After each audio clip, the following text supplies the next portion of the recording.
This is your introduction to foot massage.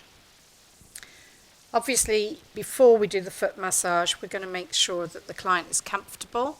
So although I've got a couch, you can use a chair, and I'll show you how to use a chair and have somebody's foot in your lap so that you don't necessarily need to have a couch like I have. So first of all, we're going to do 1 foot at a time. So we're going to divide the feet and make sure we've got lots of space. I'm going to uncover 1 foot. I'm going to use a white lotion base, but you can use talcum powder, moisturizer. I wouldn't normally use oil because it can be a little greasy. But however, if you have an elderly client whose feet are extraordinarily dry or they have very poor circulation, the different types of cold pressed oil are very, very good for healing on a cellular level and for moisturizing and going through the skin into the tissues underneath. So we're going to start by lubricating and using a nice continuous flowing move so that we can establish contact with the client and also establish a tickle barrier. If you're not firm enough, then the client might well find that it's a little bit tickly. So we want to make sure that the treatment is firm enough that it doesn't tickle, but not too firm for the client. So being able to see their face while you're doing a treatment is going to be a really useful thing to watch, because if you see them frowning, that might be that they're uncomfortable or you're pressing too firmly. And then we're going to have a praying motion, the thumb on the inside. We're going to go down the inside of the foot, around the ankle with both hands, one going round the ankle bone and the other one coming underneath the foot. So you've got a nice relaxed cuddle of the foot. So effleuraging down and around the ankle and back up. When I'm massaging, I can find when somebody's feet are really tense and stiff, and I can feel that this client is just not relaxing their feet at all. So the next move is going to be to do a rotation. I'm going to rotate the foot. Now this is a passive move, so it means that the client is relaxing completely while you are rotating the ankle. This is very, very good for arthritis and rheumatism. It also identifies how relaxed the person is, and if they're not relaxed and you can't get a really good circle with the ankle, then that shows that they're very tense. And I can feel this foot relaxing now in my hand. Then I'm going to go the other way. So I'm going to rotate one way, then the other. Not squishing the toes when I do it, but just rotating one way, then the other. You might feel a little bit of crunching in the ankle joint. That's fine. It might be that this movement is not something that we normally do, so the bones might just be protesting a little bit with an unaccustomed movement. Then we're going to push the toes just gently up towards the head, just as far as this foot naturally wants to go. And then we're going to gently push the toes down towards the floor. A nice sort of pulsing movement is relaxing. And at all times, I've got my other hand underneath the heel, just cuddling it and making sure that it's secure. And then I'm going to go back to the effleurage move I started with. So coming over the top of the ankle and then underneath. Now the ankle joint does have lots of bones in it. So the ankle is made up of 7 bones. So I'm going to use the tips of my fingers to friction around the ankle. Now frictioning is usually done with either the thumbs or the fingers, and I'm going to friction around the joint, so between the bones of the ankle and the foot. Now frictioning is also an analgesic movement. So that means it is a natural pain reliever. So if you have somebody who has a lot of pain in their foot, this movement is ideal for helping to stimulate the body's own natural endorphins and help them to rush into that area. So I might do it a little bit quicker.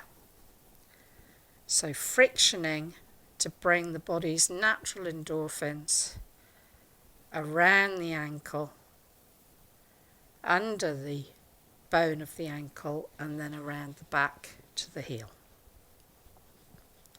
You can support with your thumb underneath if you like, or just focus on your fingers and tuck the thumbs in. Either's fine. So we're frictioning. We've also got lymph nodes here as well. So quite often when people have puffy ankles and a bit of fluid retention, this can clear some of the blockage in the lymph nodes around the ankle. But if it's puffy, then just go a little bit more gently so that you don't put any extra pressure on the tissues. We will have had a look over the foot, make sure there's no contraindications. So that means things you wouldn't really want to massage. So if somebody's got a verruca or a corn, you're going to avoid the corn and the verruca. But if they've got poor circulation, this is really going to help. Then I'm going to go into some hand over hand effleurage over the top of the foot, just to blend this move. Another move I really like is a Chinese burn. Now, I don't know if you remember this from when you were a child. We're going to have both hands on the inside at the top of the foot, and we're going to squeeze one way and the other, squeezing down all the way down the inside of the foot. And then we're going to slide back up and do that again. So this is a sort of Chinese burn move, and whereas it might have been really painful on the arm, it feels really nice to just move these bones around a bit on the feet, separate them out. So we're going to squeeze, squeeze, squeeze all the way down and slide back up.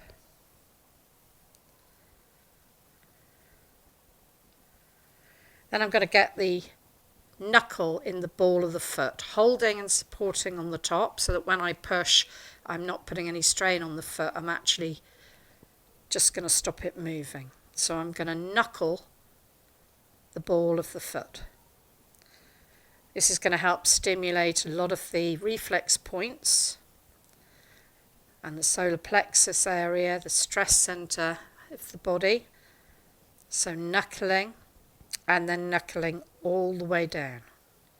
So as we knuckle all the way down over the feet, the foot represents the whole body, so we're stimulating all the reflex points all over the foot.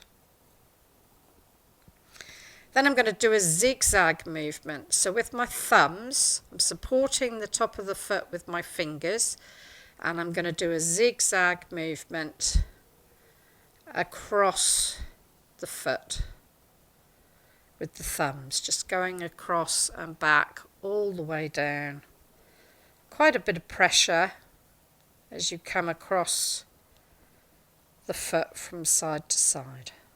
The main thing about all these movements, whichever ones you choose to use, just make sure they flow from one to another and you're not losing contact between each move or hesitating too much between each move. So we're going to do a zigzag down and a zigzag back up.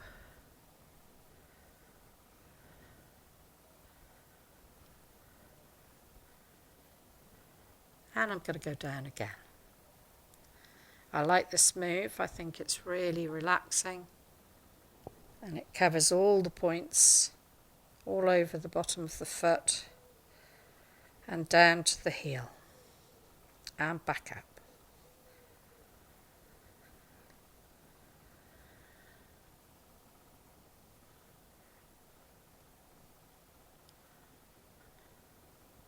So you might play some nice relaxing music just to help the client relax a little bit more. Then I'm going to do a little rotation on the top of the big toe. A nice relaxing move with your index finger, just a nice circle on the top of the big toe. Then moving to the next one.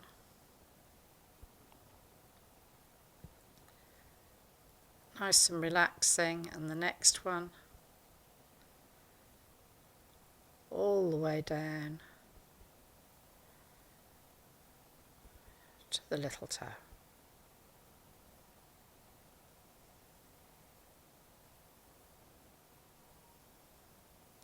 Then again, I'm going to effleurage over the top of the foot, alternate hands, and finish with both hand effleurage down the inside, round the ankle, and back on the top.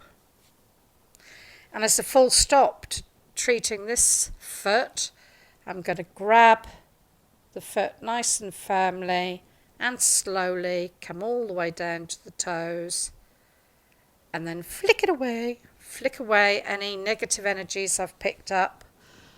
Tuck the foot in. I'm going to clean my hands with a sanitizer so I don't transmit any germs from that foot to the other one.